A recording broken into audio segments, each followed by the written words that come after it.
All right, welcome to Brothaspeak podcast, where we talk about issues that affect the Black LGBT community.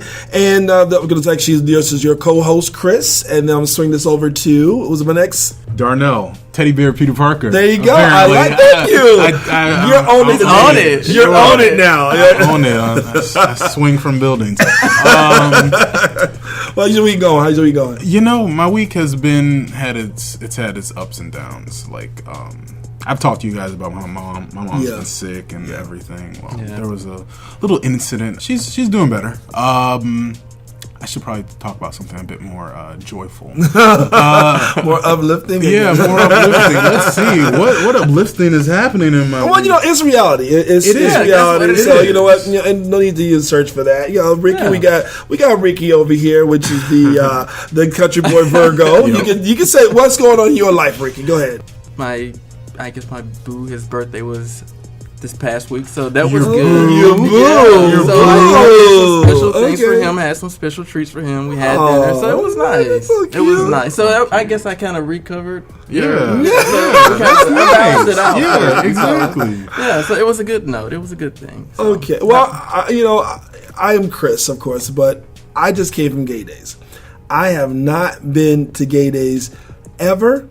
This is in Orlando, and I'll be honest with you. Well, tell them what Gay Days is. Well, Gay Days actually is an event where it's actually been hosted for many years. And actually, they normally do it at the Walt Disney, and that's where everyone is just strictly gay world. It's just nothing but gay people basically having a good time celebrating who they are, and they just go out to Walt Disney and just have a good old time. Gay meeting. It's very lucrative for the Walt Disney. Oh, big time! Come on, and it totally makes sense considering the fact that Walt. Anyway, y'all know about Walt Disney. Y'all know about Walt. Yeah, right. Everybody knew Walt was gay. Walt was gay. No. So you didn't know that. I did not know that. I didn't know that. Walt was gay. So 1 out of 3 people knows. Are you serious? I had no idea. You guys are dead serious. Are you serious? I didn't know. Walt Disney was gay. In what world? In what world? No, seriously, they released that was information long ago. Walt Disney's gay. He was gay. Wow. Okay. Yeah. And just think about it. A gay guy started Disney World. Which that I know it's kind of like a side thing, but still, everyone says their families, but he started in the middle of nowhere. Wow. There you go. Think about that. Anyway, but I actually had a good time. We saw Deborah Cox perform, and I also saw Sandra Bernhard. We could have kept that, but Deborah Cox was good. So that's just something I want to bring a little note up. But I was just came back from Orlando, so I had a great time. So before we actually stay too long on that topic, I'm going to swing this over to the Brothaspeak Culture Moment. That's actually hosted by yours truly. Teddy Bear Peter Parker, Darnell. Go ahead, take it away, Darnell. Let me start it out on not such a great note. Muhammad Ali passed away. Yeah. He passed away yesterday. Yeah. He passed away yesterday at 74 from septic shock, which is not atypical when you're sick in the hospital. That's the cause of a lot of deaths, actually. Oh, really? And he was only 74 years old. Yeah. Like I know, young. It is. Still young. Yeah, relatively young. My dad's turning 70 this year. Oh, wow. And the idea of him, like I know Parkinson's, did a number on Muhammad Ali, but damn, 74. Well, your dad's not a boxer either. Well, yeah. A couple blows to the head, I'm just thinking Joe Frazier, and Yeah, you're right. Yeah. So that's still pretty, sad news. It's really sad. Regardless of that. That was my mother's favorite boxer. Her favorite everything. Oh my God, she loved Muhammad Ali. They said so that much. was actually a big thing for the Muslim community. Like the Muslim community. Oh yeah, absolutely. Yeah. It was something completely separate for them. They're like, that's a brother. That's right. A fallen That's brother. like their representation of their religion and everything. He was a really interesting person and a great man. So it's a big loss. You know what I also found out? I found that his heart was actually. It lasted 30 minutes. Everything else failed. That's what I heard too. But his heart kept beating. 30 All the minutes. other organs failed, and his heart kept beating. I don't think I've ever heard of that before. That's what they were saying. They've never heard of anything like that before. It's pretty phenomenal. Wow. 30 minutes. Wow. The other bit of news has to do with death as well, because you guys know Prince died a month ago. Yes. And apparently, the official cause of his death has been released as accidental toxicity. Basically, he overdosed on the Opioids. drugs that he was using to treat his chronic pain. So he wasn't HIV. No. So it wasn't drugs. No. It was prescription. It was prescription drugs that he took too many of. And what was his chronic pain? I think his hips.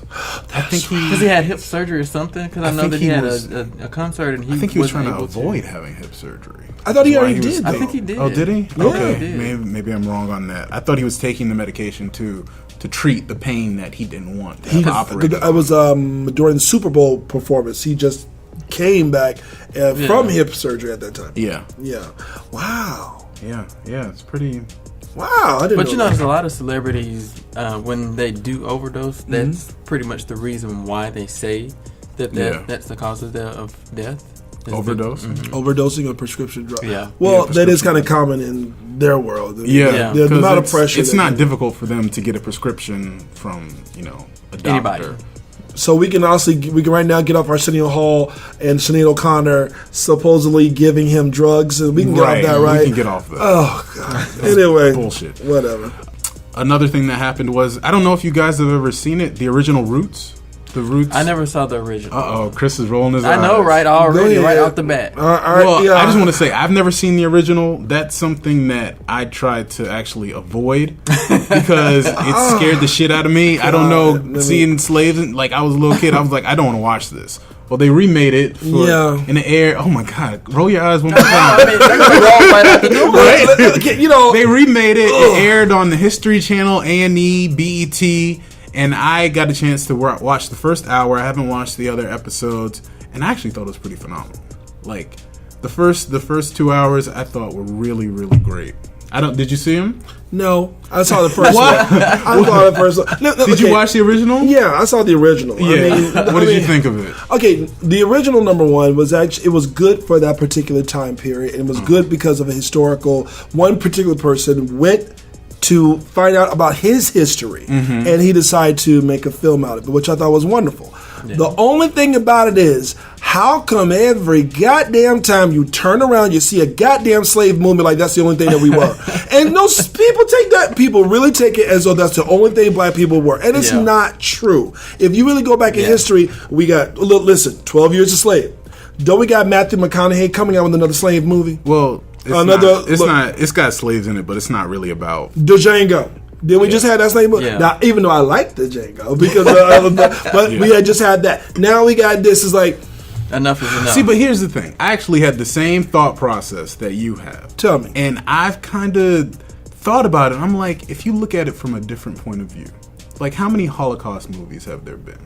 What? Numerous. No, what are you talking about? How many? They do World War II movies all the time. They do Holocaust movies all the time. Yes, they do. Can you name them, please? Oh my God! I just named a bunch for you. Just can you name some for me? Because I don't know. Schindler's List. They had The Boy in the Striped Pajamas. That movie with what's that guy's name? Robert The Boy in the Striped Pajamas. That's actually a movie. Yeah. The Boy in the Striped Pajamas.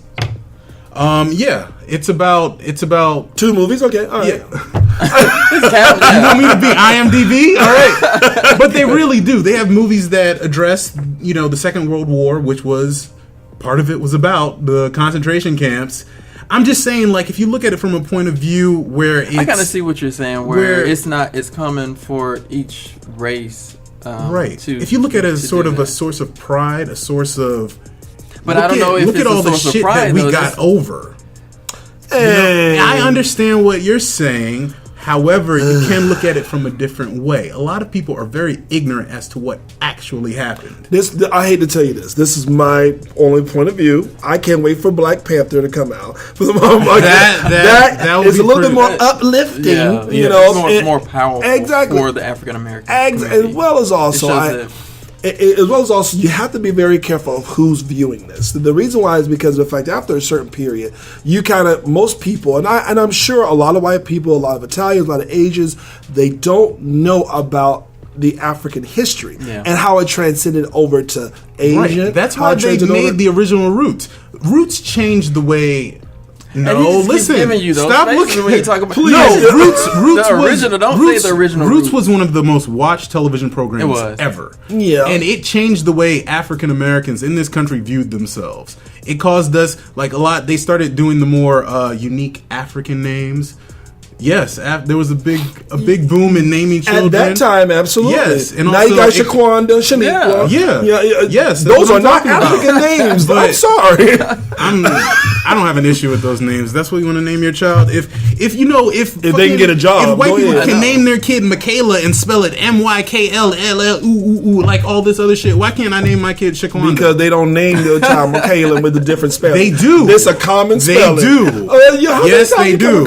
But it's easier to say. Is it? Shaquanda is hard to say? Yes. No, it's not. I said it right now. Don't name your child Mercedes. Don't name your child Diamond. Don't name your child Mercedes and Diamond. Listen. Anyway, if you don't if you want them to have a job.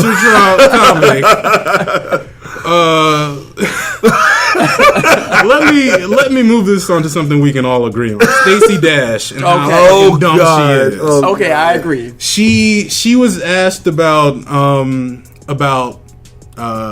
transsexual people. Oh God! Transgender people using their chosen gender's bathroom, like male to female who decide to use the female bathroom. Who let her? Who asked her that? And they want to just hear her talk. I swear to God. This is how she stays relevant, semi-relevant. That's true. God. She supports Trump. I can't wait to see what she said. She has to be a contrarian. Anyway, I'm going to quote her. She says, "It's tyranny by the minority. Why do I have to suffer because you can't decide what you want to be that day?" She considers someone else using the fucking bathroom as her suffering. Oh my God. This woman is crazy and narcissistic and just like, okay. Oh my God. I had someone who told me that they thought that Caitlyn Jenner choosing to change from Bruce to Caitlyn was her checking something off their bucket list. Checking off their bucket list. So you're telling me the comedian did say that. The comedian did say that. So you're gonna That's the one hell of a bucket list. I know.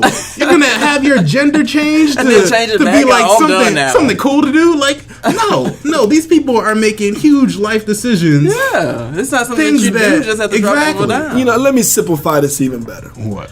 Most women prefer to use the male bathroom. You know why? Because it's cleaner. Bingo! There's no line. Forget the transgender thing. Right. Stop using the male bathroom if that's the case. I mean, let's be honest with you, because they go into the male bathroom because it's cleaner. So now, what I've been noticing, I just came from a hotel. In the lobby, they have on one side women with a line divided and a male and that's it. It's unisex bathroom. Right. Two of them, not just one, but two of them. This is Embassy Suites.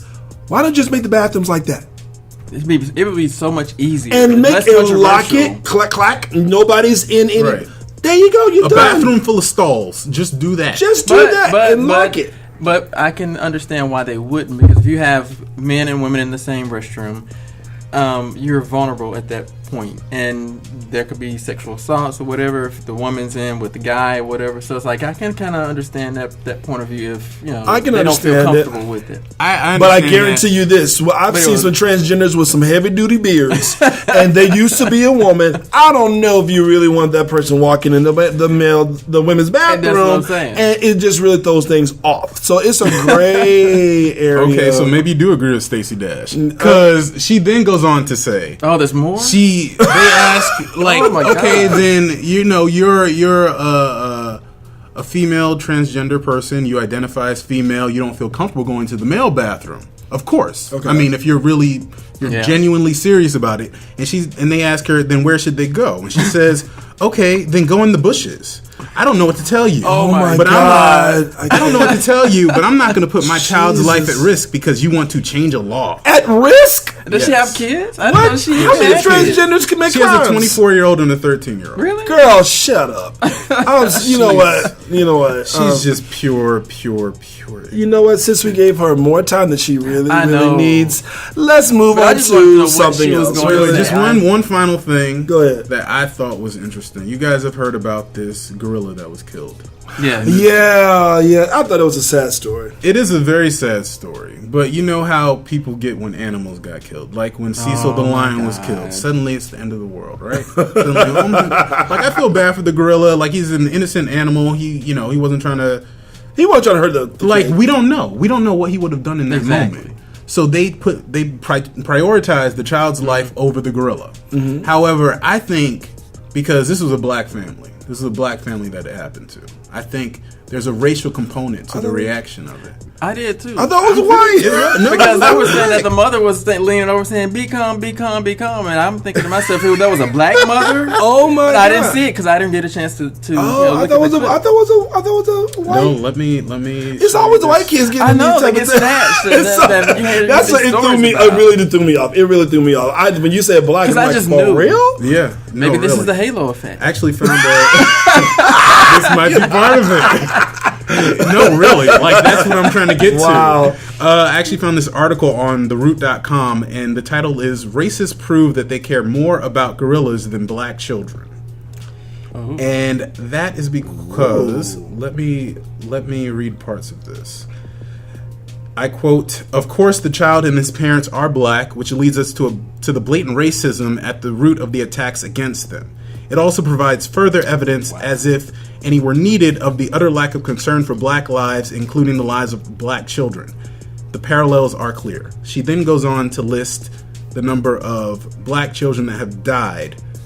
Tamar Rice, Ayanna Stanley Jones, Michael Brown, Eric Garner. He's not a child, but he was killed by, and the uproar was primarily from the black community. When black people die, the uproar is from us. It doesn't come from the general public. True. But a gorilla dies, suddenly everybody cares.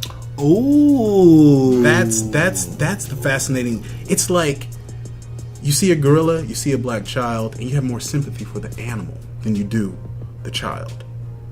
Interesting. I think that's kind of true because if you look at the commercials and things that they show, they do like 2-3 minute commercials for the animals, saving the animals, and then they show these frightened animals, and I have a hard time looking at it because I love animals, but I'm not going to place an animal above a human being.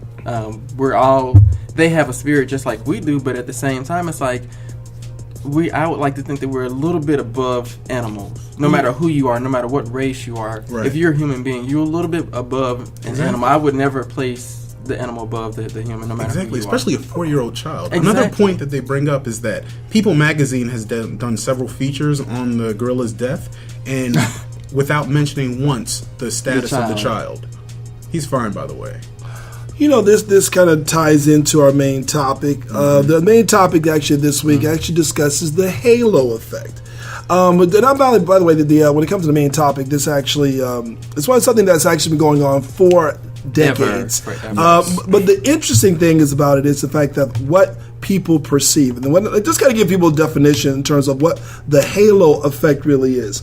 It really is basically an overall impression of a person, company, brand, or product influences the observer's feelings and thoughts about the entity's character or property. Now, when it comes to the halo effect, the people who normally benefit from this halo effect, and sometimes you just really got to go back in history a little bit. The people who normally benefit from this particular halo effect is white people. White men, whether you're gay, straight, it doesn't matter. And the thing about it is, when it came down to the halo effect, this was actually found out by Mr. Edward Thorndike, in reference to a person being perceived as having a halo, as well, like an angel normally has. And everything that person touches or does is considered to be beautiful, gold, or just extravagant. And so even though you threw a football and did not go to school as a doctor, you can bet that you will be on that commercial promoting Viagra because, oh my God, he threw a damn good football. He knows Viagra. I'm going to get that drug. It's very weird of why we make those perceptions about things, but the halo effect has definitely, and I think personally, when you look in the history, every commercial that you've ever saw growing up for me was white people. You saw all the white people growing up. You saw the type of commercial they were doing. I saw a lot of black people in McDonald's commercials. And not Calvin, and when it is Calvin, Calvin came later, but notice he was behind the counter. He was behind that counter. Let's keep this shit real. But I really think that because of the fact that most of the television and most of the production was done by white people, so the they only picked time somebody that they look like them, right, but better than them, right, and so therefore it's a continuous thing. Yeah. So now you come into the reversal halo effect, which I don't want to give the definition of that before we go a little further as well.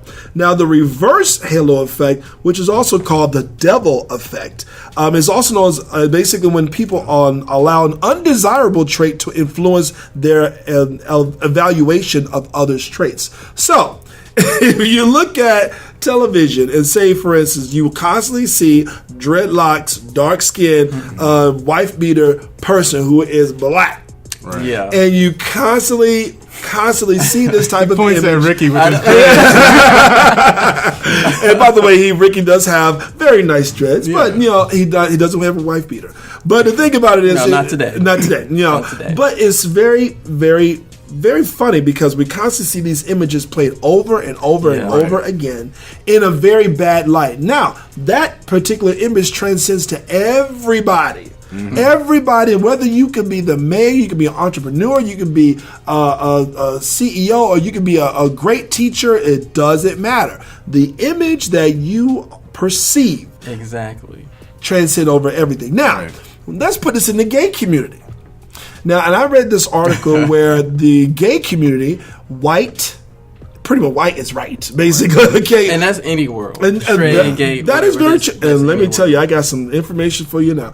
When it comes down to the gay community, white men are considered to be they're at the type of the hierarchy, top of the food chain. They are, and they really are. They really are top of the food chain. You can see that just going on Grindr. You can see that just by going on or Jack. What's Grindr? Oh, stop! Now you got to prove to somebody like they don't know what they talking whatever. But you always see the choice being normally white.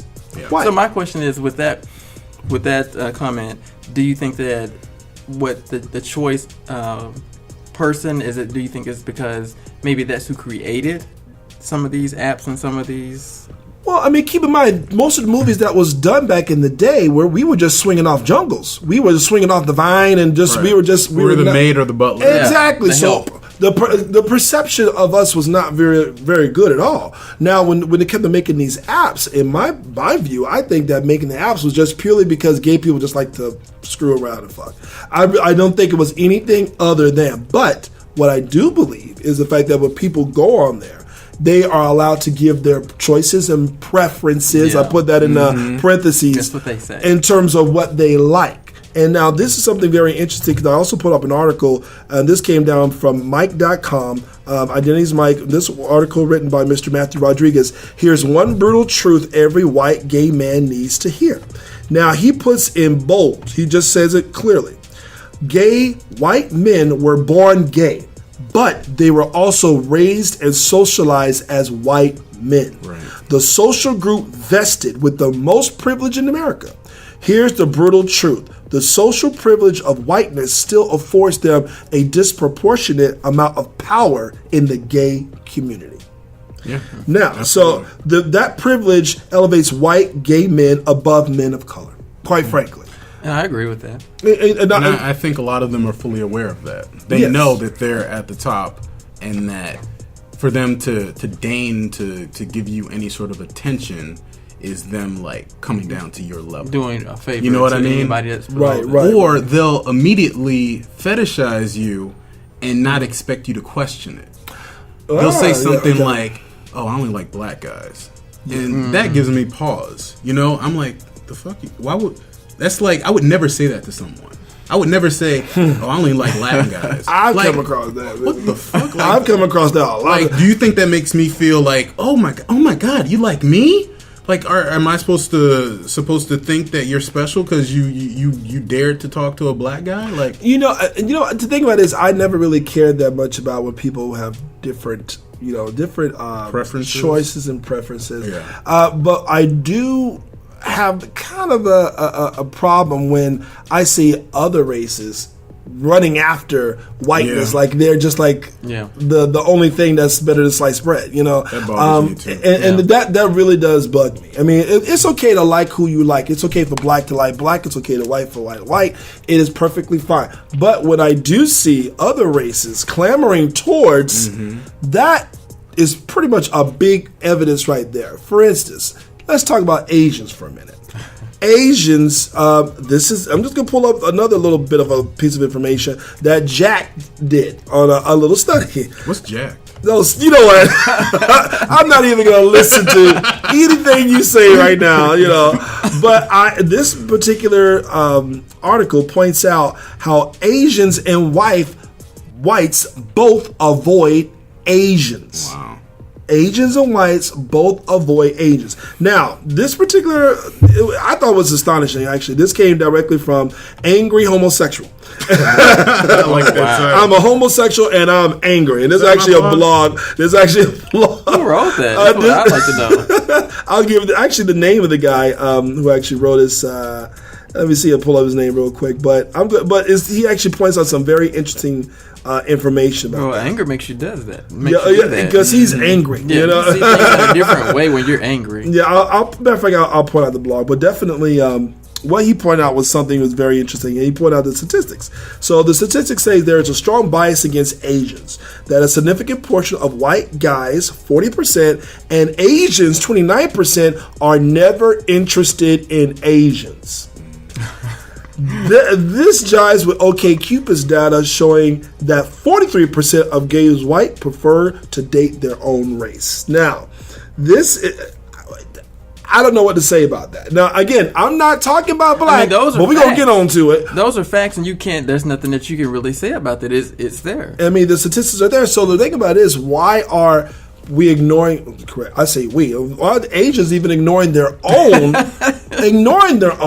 to go clamoring for, and don't even want to date their own race? That's interesting. Well, I think colonialism is real. Like, a lot of Asian countries were colonialized by white people. Most of the world was, that happened with white people, and they put themselves at the top. They really did. They put themselves as, this is what you want. You want to be more like us.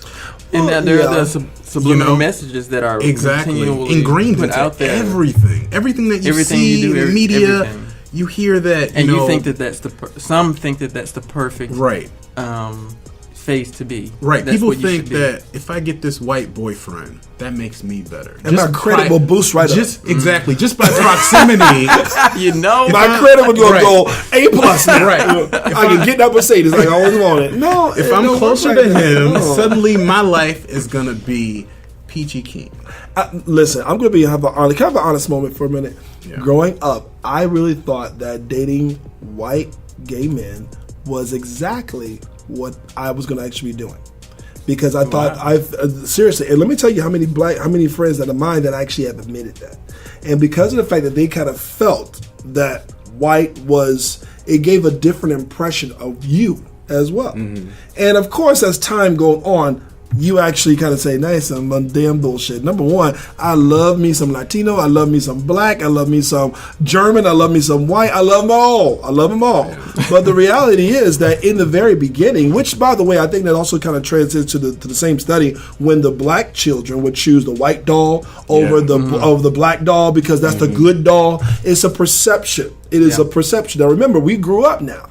We're watching all the white people on television. We're watching how that's the only thing that you see, and you hearing quotes of "Don't you embarrass me in front of the white people." You hear all these things growing up, and then to possibly think interesting, and the way that you're just putting it together. I heard "Don't you embarrass me in front of these white people." Yes, and to possibly think that you're going to just automatically just dismiss it and erase it by the time you become older. That's not the case. You're grown in that. You grew up in that. Just like the same reason why they keep the white Jesus in everybody black household.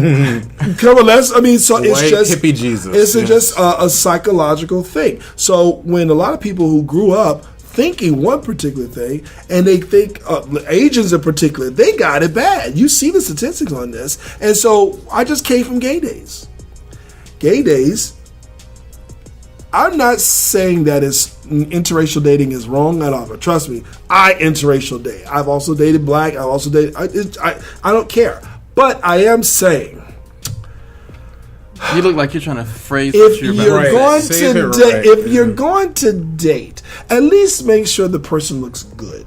And I knew you were going to go with it. I was waiting on that. And let me tell you why. Because I saw a lot of different races with these older white men that quite frankly that threw me the hell off. You know why? Honestly, I thought maybe it was a sugar daddy thing. That's the first thing that would come to my mind. Yeah, I thought it was a sugar daddy thing. I thought it was definitely a part of it. And of course, if you are looking to reach that height, then you're going to go to somebody who can say, okay, I can offer you XYZ, and you're going to jump right on it because you think that what they're saying is going to be correct, and it's going to take you to where you think that you want to be. Right. And even without that component, without you thinking that they're going to put you somewhere else, I actually see this a lot with straight couples. Like, I'll see a really hot black guy, and he's got this the most unattractive trailer who is park. I mean, she is hard.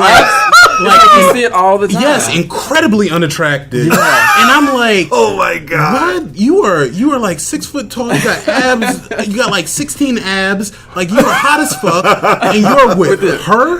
And you're living in the hood. Like she's not doing nothing for you. She, like it just blows my mind. They feel like they won a prize. That's the same phrase that I use too. Cause I was talking with some of my friends like, that little side conversation like, do you see what I see over there? We was having that conversation. And the thing about it is, yes, I really believe, and I'm not going to say that I don't have friends, and I'm not going to say any names that actually just say I'm only dating white men. I have several friends that say they only date white. So, I mean, is there a reason behind why they listen, but you'd be quite surprised how many others will do this, will say the exact same thing. Mm-hmm. And so I'm thinking to myself, wait, is it because there's some type of shame within your own history? There's got to be like something within that person that says that they will only date that. Because, I mean, me personally, I don't have a problem with dating where age, race, whatever. If you're treating me the way that I feel like you should, that's exactly how I think that's what's missing. That they don't know how they should be treated. But now, see, I'm going to go right back to roots. Go back to roots. So your favorite movie? The only image you see of us was something lesser than. It's a self-esteem thing. Exactly. So now remember, everyone else is watching this too, not just black people. So now you're constantly seeing an image that is lesser than, and everyone else who is owners and did these dress these well-to-do suits and have much respect within the community, and then you're just the boy, you're just the girl, you're just so and so's do boy. Girl. So you're constantly your image of yourself is being engraved into exactly. Your brain. You know what's fascinating about that to me is that I've dated white guys. I have no problem dating a white guy. But based on our history in this country, we have absolutely no reason to like white people. We have no reason to tolerate white people. In fact, we should hate them the way Jewish people hate Nazis. Honest to God. Yet here we are. We still put them on that pedestal. Like, it just blows my mind. Within the way community, in the African American they've really managed to like program us. Well, see, this is what I'm going to say. I mean, I will never discredit the people who also died for black people, because a lot of things that black people abolitionists they helped a lot. A lot of people that actually even just become our first senators. At that time they had to be someone who vouched for you. Right. So to have that, you had to have pretty much a white male to actually say, "Come on in," So there had to be somebody to say, you know what, this is what's right and bottom line. So I'm going to always acknowledge that, because I think it's very important. But at the same time, I'm going to also say, wait a minute, the images. And I really believe that image plays a huge portion. What you see on TV, not just once, but repetitive. Exactly. All your life. All your life. I mean, look at The Love Boat. Look at the Love Boat. How many black people was? Listen, how many? Isaac the bartender. I was a bartender. His ass stayed behind that bar. Yep. He was the help the whole time. I rarely saw him not from behind that bar. Bitch, you serve drinks. Serve me one. And that's exactly the image. We are constantly the help. Now, has things improved? Yes. Now they are in a way.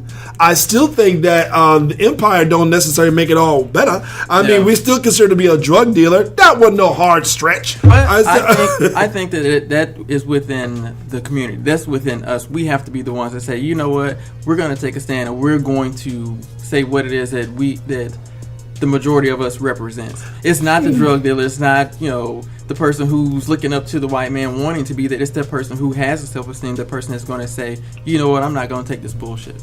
I am who I am, and I love me. And the only way that's going to happen is through dollars. The dollars to speak. If you know that you're not going to watch Empire because you're sick of these images, guess what? The advertisers are not going to be able to pay and say we're going to pay for our commercials to be after these particular shows. Because nobody's watching it. But you know what happens with that? You don't watch Empire, they don't make another black show for 10 years. I disagree with that. I disagree with that. I disagree. No, Bill Cosby was on for a very long time. Yes. That was a very positive image. Bring it back to Roots. They after Roots was incredibly successful, they didn't go and make more black movies. They went and made more miniseries.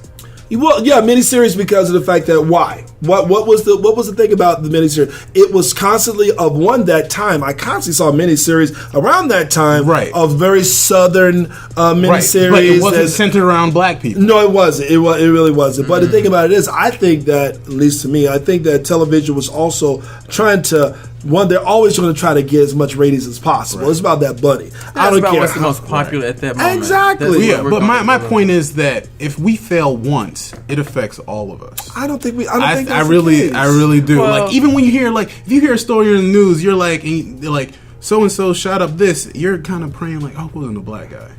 Well, yeah, that's true. What I'm talking because about. The image that you're sick of seeing that image, and also one of us does something wrong and it affects the whole community. A white guy could fuck up. He could shoot up 10 schools, and he's considered to be the exception. Exactly, or he's mentally ill. With us, it's just expected. That's just, and let me tell you, that's a dangerous thing, especially with this Trump campaign. Yeah. That's a very, very dangerous thing. I don't care anybody says. Because no one thinks that Trump is part of a system. He's part of a trend. That's the key word, the system. Exactly. And the system is run mainly by the older white men who have the money, and they're the ones who are in control. They're the ones that are saying yes to this show, no to this one. They're the ones that are saying that we want to put this image out there. Right. So that's what that is. They run Hollywood. I was really I think Project Greenlight. I think it was one particular situation where the black producer, who actually now on Empire, she's on she's actually a producer for Empire now. She was on Project Greenlight, that's actually done by Matt Damon as well as also Ben Affleck. To where she was told that the images of the black people on the show that they're doing are going to be much better. And she didn't like it. One particular scene she did not like, I think, was because we were just like a cab driver or just picking up the trash, something to that effect. Well, I actually know what happened. Tell me, in the movie that they were producing on the show? In the Greenlight, yes. There was one black character in the whole movie, and she was a prostitute. That was it. Yes. She did not appreciate that, and what they did to silence her was to say, this...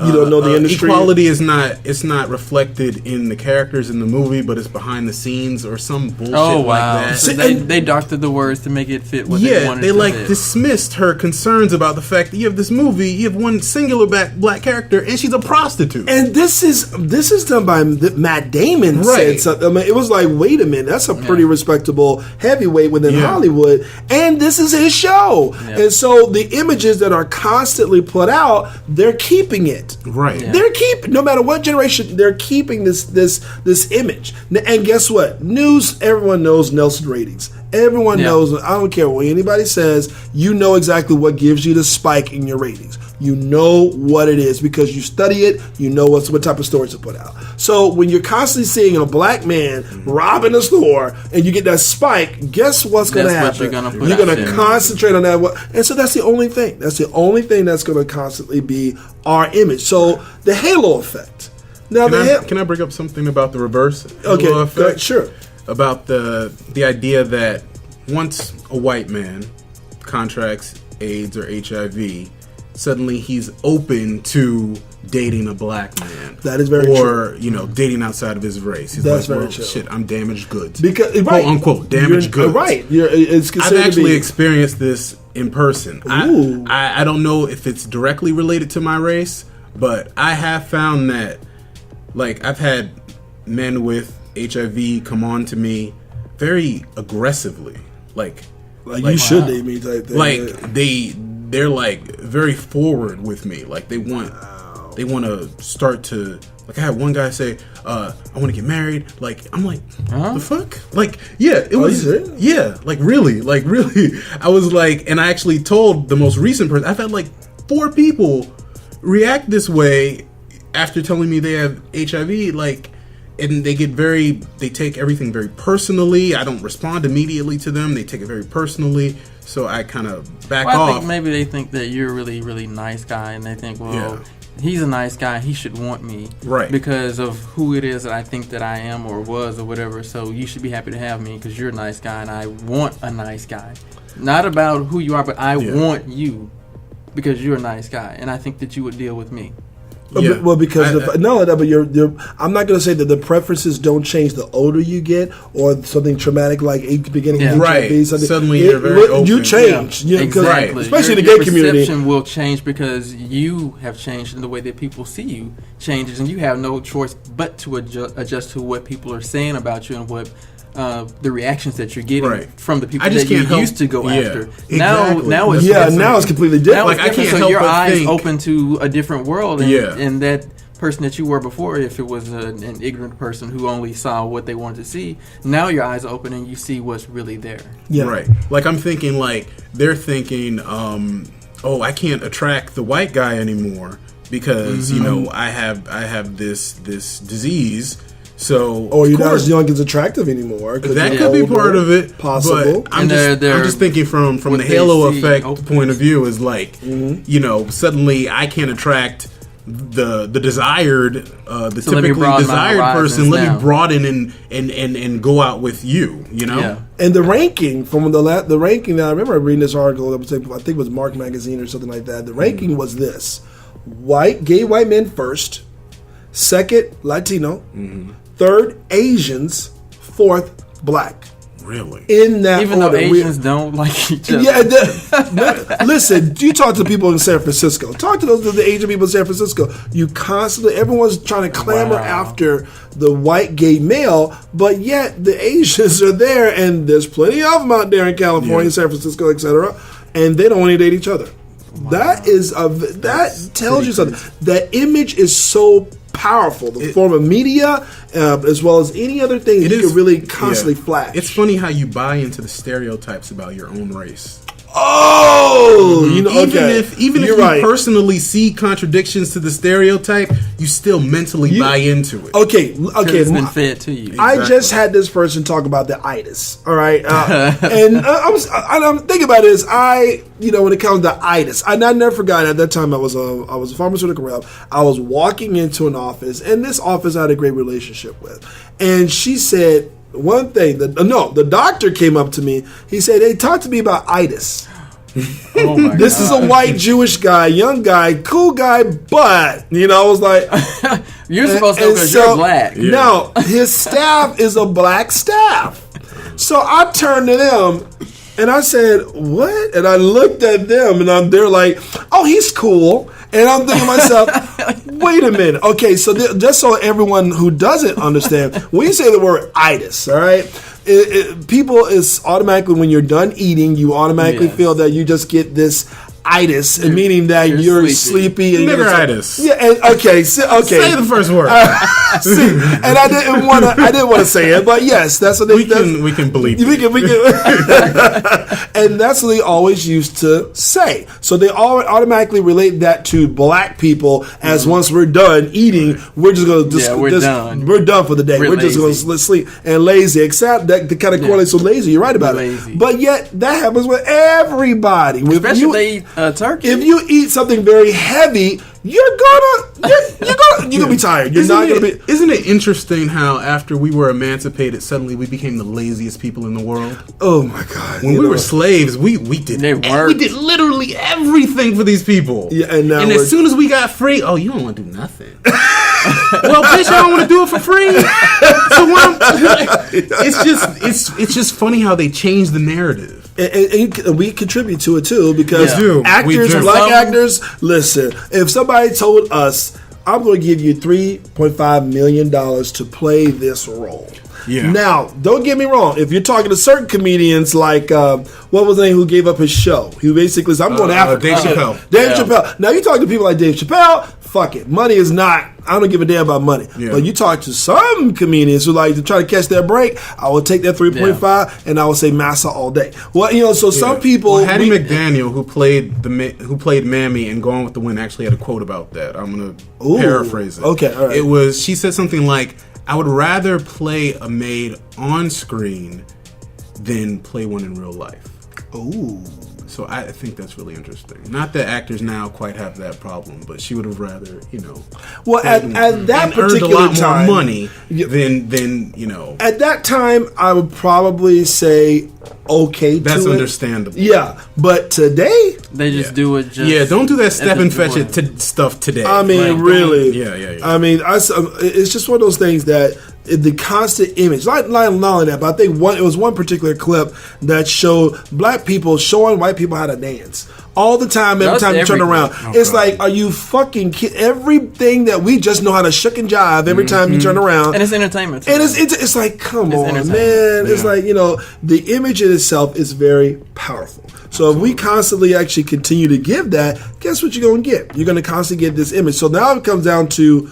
What is it that we do about it? Seriously, I mean, is there anything that we can really do about it? Is it just so well entrenched that there's nothing can be done? I think there's a lot that can be done about it. It just takes people saying we're going to do it. Right. We're going to put in the work, and we're going to do it. Cognizant of what you're doing. Why do I prefer this person over this person? Like what's part of that that's causing me to react this way? And I think that's really, really deep. That each individual have to dig into themselves to figure out what makes them behave in that way, because it's not something that should be acceptable. Remember, black people speaking proper was not also a wonderful thing amongst some black people themselves. You're trying to talk white. You're uppity. Uppity trying to talk white. It was like, no, I studied English. I really did know how to write a report. I know how to present. I swear. No, you're being a white. It was something that some black people, not all, but just some black people really looked down upon. And not only that, but till this today, you're still perceived to be acting, quote unquote, white. Right. And so we do it to ourselves just as much. Yeah. And so the question is, of course, to being very cognitive, but how long that's going to take? That's a big project. Yeah. Another part of it is another part of it is kind of what we're doing now. Better representation. True. Yeah. A variety of images. That's true. That's very true. Kind of show that we have. Like, the black community has had to build itself up from nothing. Yeah. So we're very multifaceted. Like, we run the gamut of personalities and desires and everything. Yeah. And we just need to project that more into the world, in the media. And the question is it profitable? I know. That's the number one question. I feel like a lot of it's underserved. Like what we're doing here. The black gay community is underserved. It really is. It really is. No, don't get me wrong. I think alternative media is a great way to do it. To actually get those things out there. YouTube, etc. Which, by the way, there's a lot of great YouTube shows that kind of attack that, but will mainstream. Yeah. Being the fact that, really, quite frankly, YouTube really is designated for a certain generation. And that will constantly go to YouTube. Every now and then you'll have other older generations maybe look at it when they find something of interest, but they don't consistently go back and peek in that. They don't use that platform all the time. Right. So really, mainstream is what people pay attention to. News is what people pay attention to. And I will love to pull up statistics to find out the age of which the people who normally pay attention to the news. What you just listed older, there, for sure. Bingo, and then the voters. Well, you just listed that's a lot because you've got all these pieces that are separated, Yeah. and they need to be put together, and you have to put them together, and everybody has to be on the same page, and everybody has to be moving together. Yeah. I personally don't think that that's something that would ever happen. Wow. I don't see it. You don't think? I don't see it within the gay agree. community, because just being gay, period, can be.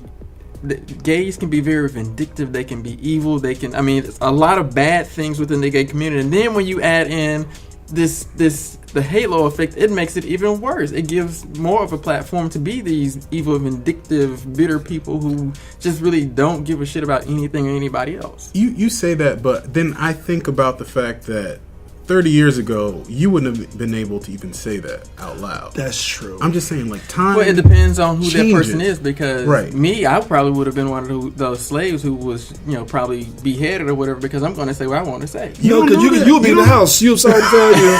Let's keep that shit real. You will be in the house. Yes. Doing the kitchen work, and you be the first one to look at them. Lazy and cutting them yards in there. Do it. Yes. I can see. Listen, and the reason why I'm saying that because I'm the darkest one in the room. I Okay, think they get it, Chris. Okay, all right. Just tell you. Some people may not, Oh but I'm just telling you now. That was so funny.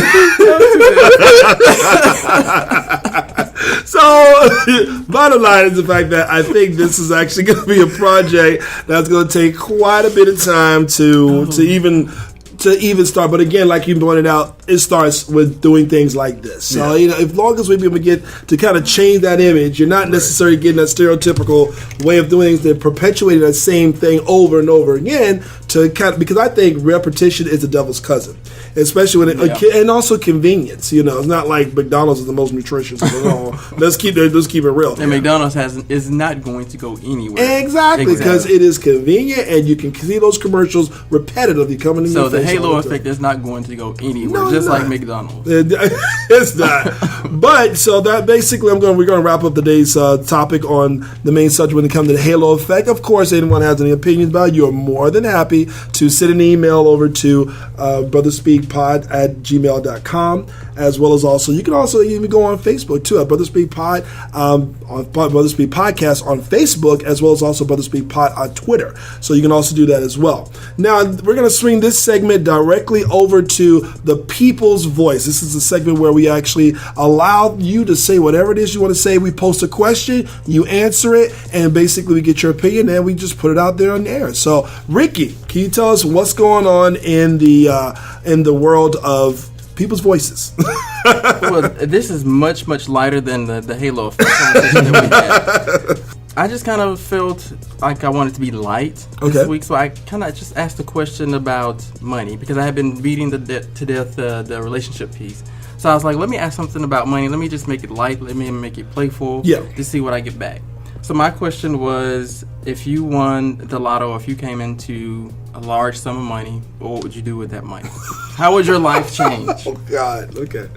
I'm curious, though. I'm very curious about what exactly. I think we should answer that. I know, right? We'll tell you what. Well, okay, for me. Yeah, you go. Okay, when it comes down to the lotto, I'm one of those type of people where I know I will put my money in an offshore account. That was none of the answers. I'll put that money in so much. No, don't get me wrong. I would definitely get a new house and a new car. I would definitely get those things, pay off my student loans, pay off pay off that mortgage, pay off the car payment. I don't want to owe nothing. But I know that with the money that I get, first things first, shut your mouth. Don't tell nobody nothing. Don't you tell nobody a damn thing, because if people find out, Don't even tell yourself. Don't tell anybody. I wouldn't say a word to anybody, and I wouldn't even tell my mama. She's the biggest mouth in the world, so I know that news was spread. I'm so proud of my son. He got the lottery. Baby, he did, huh? Yeah. And let me tell you, get cousins out the woodworks you ain't never heard in your life. And so number one, don't tell anybody. Pay off all your debts, and then put that money in offshore accounts. Don't get me wrong, you have a little account, or not even offshore account. Bottom line, get a financial planner. Me, I would need a financial planner. I'm sorry. This is what I heard. I didn't know they do 3 accounts for athletes. 1 account for their bills, 1 account for their spending habits, and 1 account just to be able to handle all other discretionary things. Which is smart. That way all your money isn't plumped in together and you don't accidentally overspend. And so me, I would do that. Financial planner. And don't get me wrong, because sometimes you get that little itch, like you want to spend that money. You want to have that money where you can just spend it and not worry about it. But no, you got to put it away. And let me tell you, when I did that, that was such a benefit for me. I was able not to work for a year because I was able to put money away because I was able to put it in some particular account that basically I had somebody handle it. You need some car, you need some insurance, you need this, you need that, and they took the money out of my account and they automatically stuck it away. That money came in handy. Let me tell you, it really came in handy. Yeah, that's awesome. I would probably do something pretty similar. Like I would not tell a goddamn soul. First of all, and only person I would tell is Sally Mae. I'd pay her back. She's gonna find out. She's gonna find out real good. Exactly. Yeah. She's not gonna. She be knocking on your door. She will be at the check signing with you and bringing her cousin Nevian. So yeah, I'd pay off my student loans. I would, I'd do stuff for my family. The typical thing. I'd splurge. Like my goal would be to travel. I would travel as much as humanly possible. Yes, I would see the world, and I would not give a shit. I would be, I'd wake up and I'd be like, I'm going to Turkey today. Bye, bitch. I'll see y'all.